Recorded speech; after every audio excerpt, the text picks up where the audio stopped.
I think people really like games that they can mold to what they want to do in a game. So there's a lot of sandbox games that are very popular at the moment. Minecraft, obviously.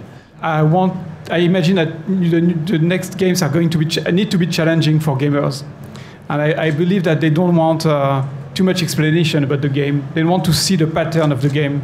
They want to be like a child that discovers something is not able to understand, and he will have the pleasure to explore.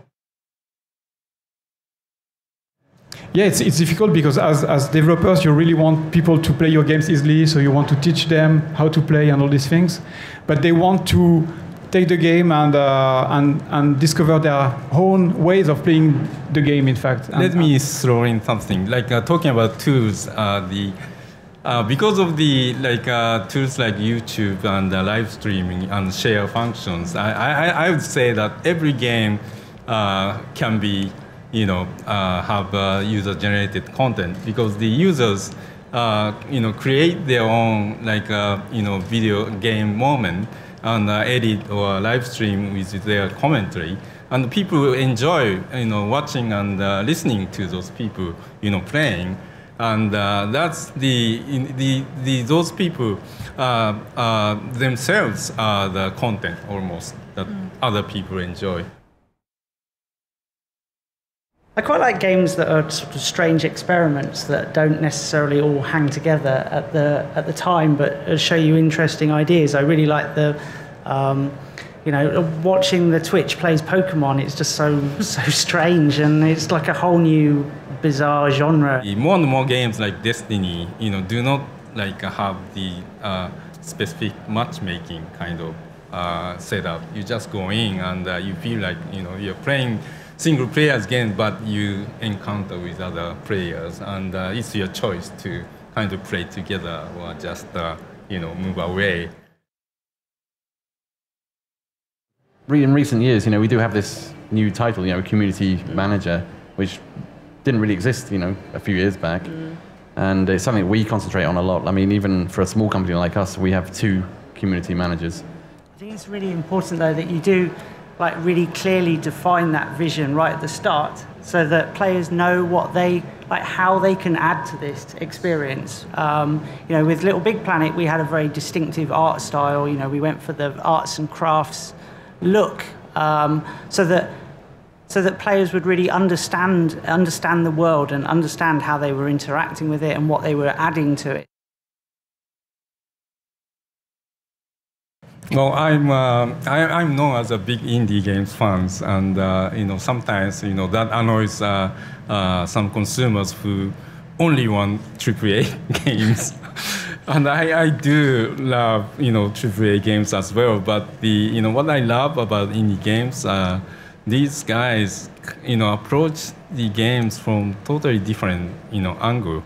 Something dedicated like the PlayStation 4, and before that the PlayStation 3, or even the Vita in between that, is that you had a dedicated hardware platform that you can really push to the extreme. You can really squeeze the metal a bit and get results that are very unique and very personal. I guess, well, mainly the games have got colourful again. It was I really enjoyed watching tonight's presentation and just seeing so many colours and seeing blue skies again. They started to go away for a few years, but they're back, and now they've got beautiful sunsets and these fascinating vistas to explore. So I think just seeing a real resurgence in beautiful worlds that you really want to spend time in, and a sense of style in games as well. For me, I guess it's something we touched upon before, talking about this kind of player and developer relationship, and seeing the players really influence development of games. And it's something actually we really want to do with Drive Club going forwards, because obviously when we're coming out in October, we don't just want to leave it there. We want to listen to the players and go, well, actually, what do you want next?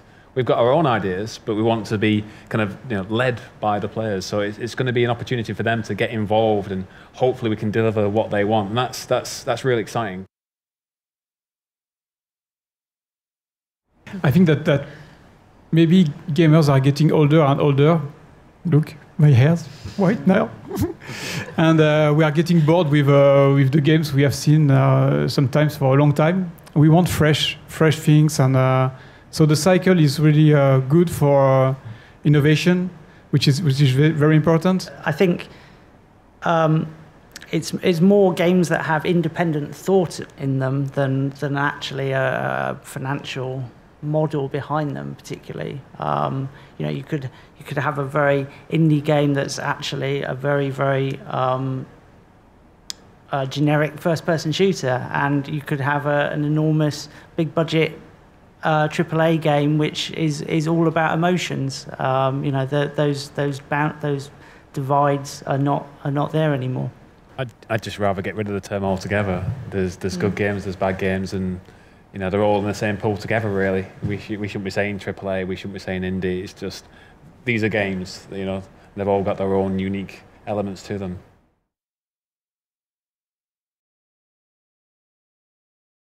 This is for the players.